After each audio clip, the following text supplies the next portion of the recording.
Hello cricket fans. Ashwin அண்ணா டிஎம்பியில் ஆட மாட்டாரா? ஆமா, ஆட மாட்டாரு. ஏன்னு தான் கேக்குறீங்க. வாங்க இந்த வீடியோக்குள்ள போகலாம்.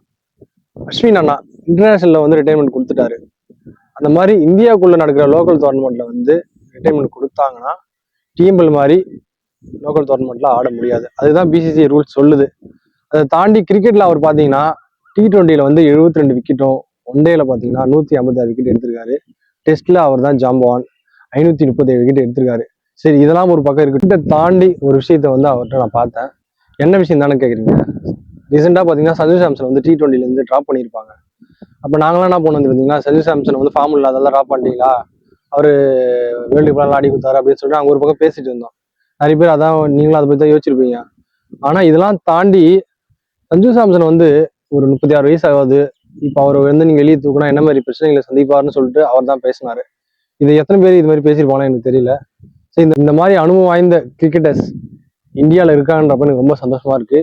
இதை தாண்டி அவர்னு பார்த்தீங்கன்னா நம்ம தமிழ்நாடுல இருந்து போன ஒரு பிளேயர்ன்றப்ப ரொம்ப பெருமைக்குரிய விஷயமா இருக்கு. என்னை பொறுத்த வரைக்கும் அந்த ஐபிஎல் மாதிரி பெரிய பெரிய பிரீமியர் லீக்ல பார்த்தீங்கன்னா அவர் வந்து ஏதோ ஒரு டீம்ல ஹெட் கோச்சா போட நல்லா இருக்குன்னு தோணுது.